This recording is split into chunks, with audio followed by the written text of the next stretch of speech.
Welcome back to the show. I told you we'd be talking about entrepreneurship. Let's do it right now. Mike Last, former fellow Georgia Tech graduate, buddy of mine from Atlanta, joins us, founder of Geronimo.com. Mike, good to see you. Good to see you. We miss you in Atlanta, Chris. I'm sure you do. Tearing up golf courses left and right, as you know. Didn't you hear him say fixin', though? He did that in preparation for you. Fixin' too, that's right. Mike knows all about that. I reckon he's right. Mike, you've got a new site. It's Geronimo.com. Tell us a little bit about what it does. Well, when we built Geronimo, Chris, we had a few things in mind, and namely, Americans are some of the most generous people in the world. However, we have the least time. So we built a system where we can raise real money fast for nonprofits. And I'm talking $2,000, $5,000, even $10,000 in 10 minutes time, which is the amount of time it takes for an owner to list a property on Geronimo. And right now we're just asking vacation rental owners to log on to Geronimo.com and give us one spare week at their vacation rental to help their favorite nonprofit. So I own a home in my fantasy world in Miami, and I go on your website and I say to you, Mike, I'm going to give you a week in October. What do you do? Actually, October's hurricane season. I won't do that to you. I'll give you a week in November.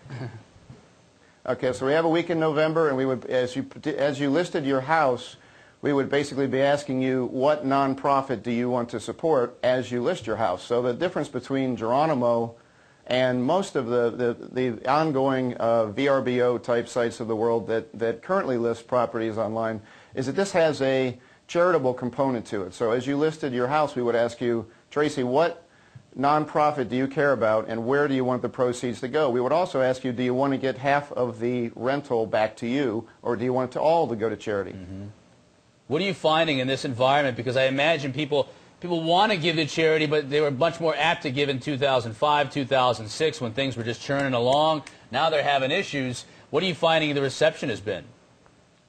Well, I think actually it's created an opportunity because people are looking for ways to be creative to make up for the fact that they're not being as charitable in other areas. So they say, hey, we have this underutilized asset, namely a vacation home. Mm. Let's put that to use charitably, and we know we want to help our church or our PTA, or everybody typically has something that they want to help. They might not be able to do that the way they used to, but they have an underutilized asset that they can turn into a donation for their favorite nonprofit. Mike, though, what's the difference between me renting it out for the week and taking the rental money and turning that into a donation? Why do I have to go through you?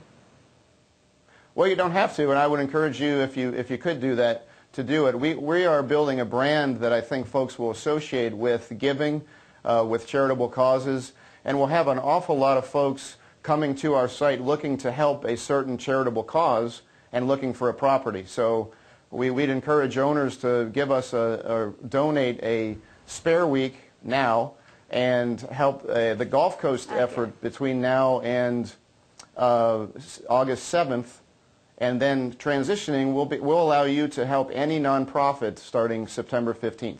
Mike, I got about 20 seconds. You started another startup at Last Minute Tea Times, had a lot of success with it, sold it to Comcast, made enough money to where you could just kind of ride off into the sunset. Why get back into it right now when it's such a difficult time? Well, you probably won't hear this from too many of your guests, but we've created a for-profit business that isn't really about making too much profit. We're more about doing something that I think will enable owners to be charitable and find a way to convert their vacation rental into a charitable donation. Mike, we got to run. Thanks, man. Good seeing you again. You got to come back and tell us if Chris was all this miserable in college, too. Oh, he was. All right. We'll see you, Mike. Mike Last, Georgia Tech graduate. Thanks, Tracy. Also, check out Geronimo.com.